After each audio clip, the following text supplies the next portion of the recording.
First Corinthians chapter 10, Warnings from Israel's History.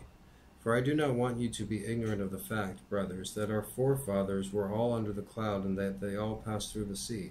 They were all baptized into Moses, into the cloud, and into the sea. They all ate the same spiritual food and drank the same spiritual drink, for they drank from the spiritual rock that accompanied them, and that rock was Christ.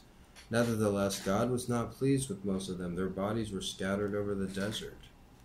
Now these things occurred as examples, to keep us from setting our hearts on evil things as they did. Do not be idlers, as some of them were, as it is written. The people sat down to eat and drink, and we got up to indulge in pagan revelry. We should not commit sexual immorality, as some of them did, and in one way 20,000 of them died. We should not test the Lord, as some of them did, and were killed by snakes. And do not grumble, as some of them did, and were killed by the destroying angel. See, I'm reading the New Testament before the Old Testament, so a lot of this is like, spoiler alert. And do not grumble, as some of them, as were killed by the destroying angel. These things happened to them as examples, and were written down as warnings for us, on whom the fulfillment of the ages has come. So, if you think you are standing firm, be careful that you don't fall. No temptation has seized you except what is common to man, and God is faithful. He will not let you be tempted beyond what you can bear. But when you are tempted, he will also provide a way out so that you can stand up under it. Idle feasts and the Lord's Supper. Therefore, my dear friends, flee from idolatry. I speak to sensible people. Judge for yourselves what I say. Is not the cup of thanksgiving for which we give thanks a participation in the blood of Christ? And is not the bread that we break a participation in the blood of Christ? Because there is one loaf, we, who are many, are one body, and we all partake of the one loaf.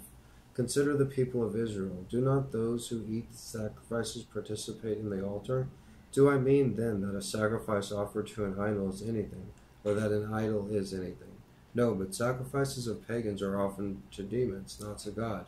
And I do not want you to participate with demons.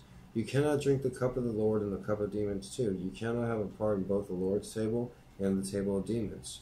Are we trying to arouse the Lord's jealousy? Are we stronger than they? The believer's freedom. Everything is permissible, but not everything is beneficial. Everything is permissible, but not everything is constructive. Nobody should seek his own good, but the good of others. Eat anything solid in the meat market without raising questions of consciousness, for the earth is the Lord's, and everything in it. If some unbeliever invites you to a meal and you want to go, eat whatever is put before you, but without raising questions of consciousness. But if anyone says to you, this has been offered in sacrifice, then do not eat it, both for the sake of the man who told you for the conscience sake, and the other's man's conscience, I mean not yours. For why should my freedom be judged by another's consciousness? If I take part in the meal with thankfulness, why am I denounced because of something I thank God for? So whether you eat or drink or whatever you do, do it all for the glory of God. Do not cause anyone to stumble, whether Jews, Greeks, or the church of God, even as I try to please everybody in every way. For I am seeking my own good. I am not seeking my own good, but the good of many, so that they may be saved. Follow my example as I follow the example of Christ. That was 1 Corinthians chapter 10.